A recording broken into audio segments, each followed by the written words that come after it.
on instrument, and also a few games with procedurally generated sounds like SimTunes or Electroplankton DS. Heh, being to it. Oh hey everyone, welcome back to Neglected, Forgotten, and Obscure. Last time we checked out a Nintendo IP, mostly known for its appearance in Super Smash Bros. Brawl and Ultimate, Electroplankton. That game was quite simple. You just open it up, pick the plankton, and you had a nice little experience. But enough about that. Allow me to talk about a game that I think is just as simple, but even more neglected. Nintendo had their turn. Let's talk about one of their, at the time, rivals. Genesis. What are you waiting for, Nintendo to make one?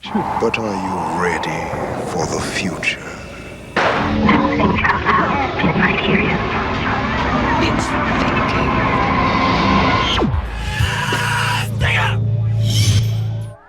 Sega, oh Sega, who doesn't know them? In the late 90s and early 2000s, they had attitude, they had aesthetic, they sure had a lot of Skate punk. They really did have a style of their own, huh? What do I like from Sega? Easily the Sega Dreamcast. Sega's 3D era consoles in general always had such a charm that wasn't in other consoles around the 5th and 6th generation of gaming. It's such a shame that the Saturn and Dreamcast didn't do so well compared to the opposing companies, and even caused Sega to stop making consoles. These consoles may not be the best things on earth, but these two consoles will always hold a special place in my heart. This leads me to my next question. What do you think about when I mention the Dreamcast? Sonic Adventure? Jet Set Radio? See, man? Well, that's probably to be expected. But what comes to mind when I think about the Dreamcast? Well, there's this one game, right? The only way you can access this game, or at least this specific version of it, you need to have a copy of either the Dreamcast web browser, Sega Smash Pack, or a specific Dreamcast magazine. Now available on Sega Dreamcast and PC, this game is called Sega Swirl.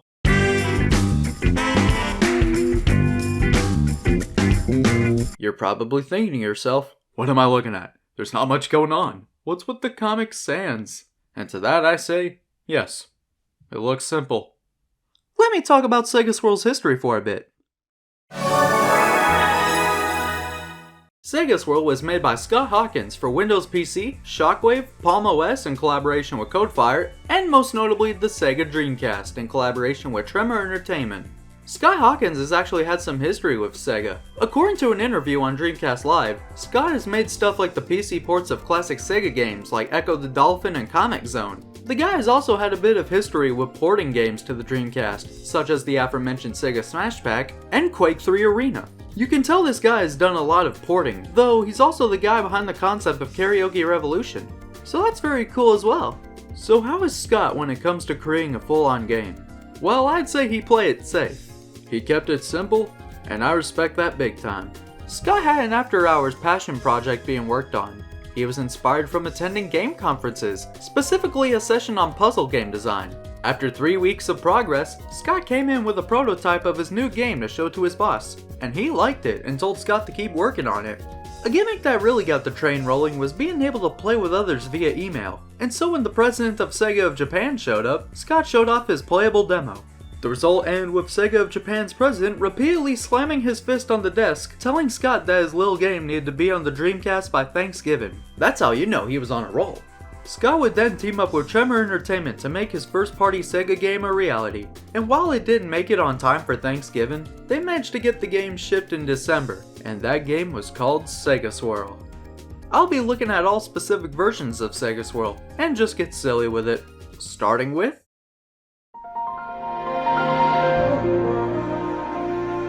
Sega Swirl PC, made in 1999, and judging by the look of this game, I'm more surprised by the fact that it still works on a Windows 11 PC. No need for a virtual machine today. Once the game starts up, you are greeted with a sound effect that makes me feel like I'm in space. In a funny positive way, this is giving me nostalgic elementary school vibes. The GG font, the default colors, and the black background is really giving me vibes of this being on a black chalkboard. Is this some kind of aesthetic? It looks like my website assignment from 11th grade and I love it! Look, question me all you want, I just find styles like this charming. Okay, we got a demo showing how everything goes. Gotta learn this stuff somehow and... oh, it's controlling my own cursor. My hands are right here. I'm not even touching this. That's... wait, hold on. Let me move it. Well then, if you ever want to make some kind of skit where your computer is possessed, Sega Swirl on PC is for you. Okay, I'm getting sidetracked. Let's get right into level mode, shall we? Sega Swirl is a tile matching puzzle game where you try to pop as many columns of swirls until your board goes empty. Your score gets better depending on how big the amount of swirls connected to your click are, so think wisely. If you select just one swirl, you'll kill a man. And if you select swirls with the same colors connected, you're making progress. Like I mentioned, this game is simple. Versus mode. You can pick up to 2 or 4 players, whether it's 2 people sharing turns on a computer or you versus CPU. It depends on how you set it up. And yeah, it's pretty much just level mode, but you're taking turns. Split screen mode. Oh. Swirl email. Basically the versus mode, but instead of taking turns on one computer, you're using different emails. Unfortunately, I couldn't get this to work on my computer, or a virtual machine for that matter. But I could only imagine how this performed. This was online gaming before we had stuff like the Nintendo Wi-Fi connection. I wish I could do a demonstration of this, but I can't, and I'm sorry. Options! Oh, that's cute, replacing the O with a swirl. They even do this for the credits, that's funny. Before I move on to the next rendition of Sega Swirl, allow me to bring up something that can make this funnier than normal. From what I've seen, it's normal for computer games at this time to just put all their sound files next to the game itself. I think you know where this is going. Well, Sega Swirl PC, it's been fun, but now I got another version to play. Ain't that magical? Up next is the Shockwave version of Sega Swirl, and it's pretty much the same thing as the PC version, now with a loading screen. The quit button has been replaced with the demo being the rules, and you can't do an email challenge. Not that that wasn't already a problem beforehand, but it's just an almost one-to-one recreation of the PC version. Nothing more to say.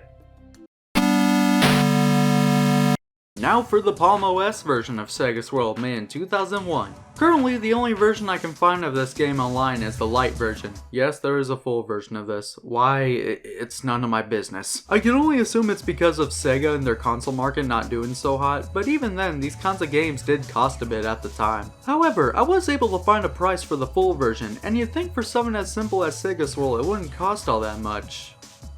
Right? $9.99! Why ask questions? There was also a physical release of Sega Swirl on Palm, so I can only assume the full version is available on there. So Sega Swirl Palm OS has level mode, practice mode, and head-to-head. The game plays well. Level and practice play exactly the same, but now we have a head-to-head mode. Let's check this out. This mode can only be played in the full version of Sega Swirl. Well, I'll be. Well, can I at least see my scores? I've played this more than once. I don't know what I expected. Let's not worry about that for too long. Allow me to talk about some stuff that I found when decompiling the game. I at least assumed some of these were a part of the full version of the game since I couldn't find some of these assets when playing the game itself. By now you're probably looking at me thinking, well, why did I want to make a video on this so badly? Well, for as minimal as this game is, there's one last version of this game that people probably know most. And this specific version of Sega Swirl is why I wanted to make this episode at all. Now it's on to the Dreamcast version. Now this is where it's at. Before we go into Sega Swirl Dreamcast, let me give you a nice tutorial on how to access the darn thing. So you want to be able to play Sega Swirl on your Dreamcast? Follow me and we'll make it happen. Get your copy of either Sega Smash Pack Volume 1, a Dreamcast magazine demo disc mentioning the game, or what I'm personally using, Web Browser 2.0. Yes, it has to be 2.0. Leave me alone. Put your disc of choice in the Sega Dreamcast and what— Hey, you trying to emulate Sega Swirl? You've been on that loading screen for about 20 minutes. You know that crap won't work. Anyway, boot up your Dreamcast and start the game. If you're playing this on Sega Smash Pack or a Dreamcast magazine, you should easily be able to find the darn thing on the selection screen. Now if you're playing this on Web Browser 2.0, skip all that internet stuff, and once you get to the main screen, there should be a Play Sega Swirl button on the bottom left. And boom! Now there's a snake on your screen getting jiggy with it. Now that we have all that cleared up, allow me to express my love for this specific version of Sega Swirl visually. Oh my gosh, this game has such a silly style! It's pretty much just an upgraded advanced version of the Windows version, now with a background and less eye-straining colors, I think. And listen to these jazz funk beats!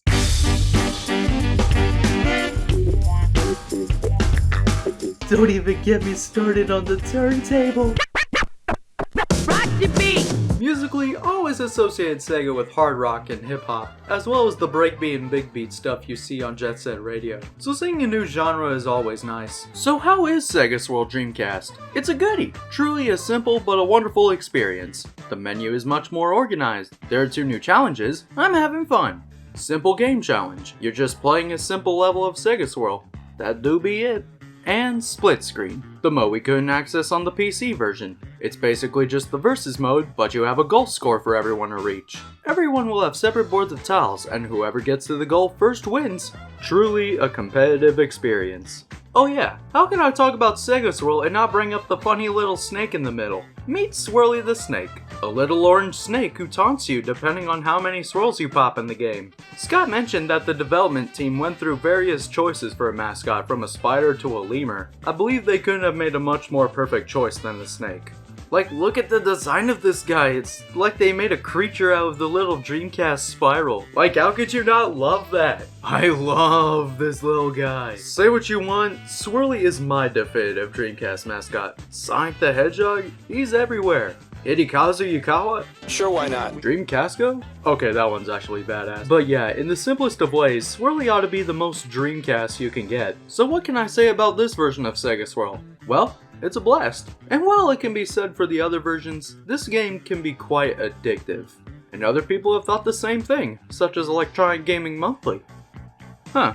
Guess I wasn't alone on the email thing. Nonetheless, I had myself a wonderful time with this version. Not only that, but I also used the background music as work music, so thank you for your music. But this isn't where we end the episode. There's just one last thing I gotta mention.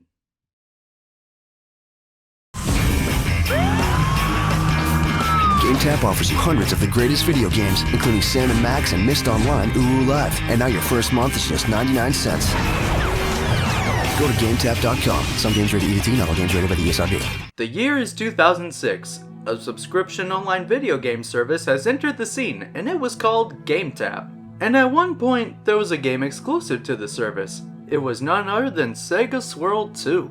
Unfortunately, due to the GameTap service shutting down in 2015, there's no way it can be played. I'm not gonna ramble too much about this game in particular, since I feel that slide's been taken by someone who could explain it much better than I could. That, and they were actually able to play it. So while I do have some things to say about Sega Swirl 2, if you want to learn more about it, I recommend watching the video by Slope's Game Room. Link will be in the description. Now for what I have to say. So all I know about Swirl 2 is that there are now more options on how the swirls drop. There are much more backgrounds, there's more music, and Stardust Speedway is in the game.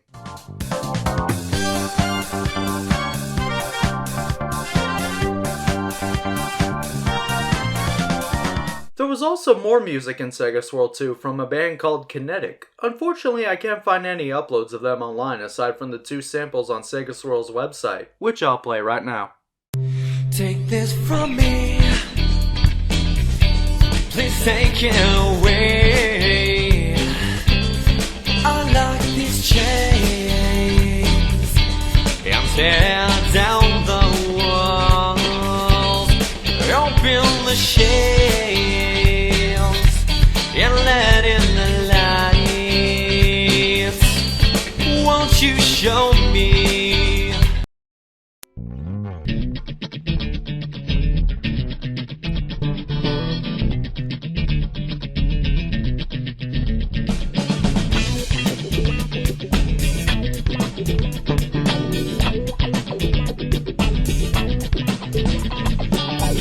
It's plain to see, 2 empty cups staring back at me. The show is getting long. I'm waiting for that ending sound. Is this what they call Lost Wave? Nah, that's probably pushing it. I tried asking if there were any copies left to the provided email on the website, and sadly I got nothing. No response or anything. You know, I get a little nervous when speaking to some people. I always feel like I'll fumble my message easily. But Scott, or even Slope, if either of you are watching this somehow, do you perhaps have any way I could play this game? And if not, is there at least any way you can provide the music from the game? A copy of the CD? Anything? I feel I'm in for a real treat. And if you don't have a way, that's a-okay. Just hoping my words will be heard. But until then, we can only wait till the time comes. At the end of the day, what you see is a simple yet very addictive tile matching game. But no matter the case, this game will always hold a special place in my heart. Sega Swirl seems like the perfect game to just boot up when you're bored and need a nice little something to pass the time with. Whatever it takes to not be bored, Godspeed. While Sega Swirl 2 is just not available anymore, if we ever were to see Sega Swirl make a return, it would definitely be in a mobile game, I feel. In fact, a lot of tile matching games usually are on mobile these days. Scott even mentioned that if there were to be a Sega Swirl 3, mobile and Switch, or possibly Switch 2, were like the perfect platforms. If there was a Sega Swirl 3, I just hope for two things. No AI. This isn't me just assuming that would happen. I just know that corporations and other media out there have come to be very reliant on it. I mean, just look at the recent releases on the Nintendo eShop on Switch. Absolutely soulless. In some way, shape, or form, whether they be tying us or is represented in some kind of element, I gotta see Swirly again. Like, this little guy is the true Sega Swirl, I feel. If their design needs any adjustments, Godspeed, I'm sure they'll look spectacular. Swirly can rock a nice outfit, I just know it. If there's any other memory I have of Sega Swirl, it would definitely be having Swirly as a contestant in another project of mine. Turn ESI, a Nintendo DSi themed mashup tournament. I will always love this game, and nothing can change that. There's something about games you can only play within very specific ways that just keep me going. It really makes me want to dig more into anything and just find whatever seems interesting that I barely see online. And Sega Swirl will always be one of those things to me. Thank you so much for listening to me ramble a bit more. While I was originally gonna have episode 3 be codename Wish, I think I've said, after such addicting gameplay, I kinda wanna sit down and watch something. So stay tuned for codename Penguin. See you guys next time.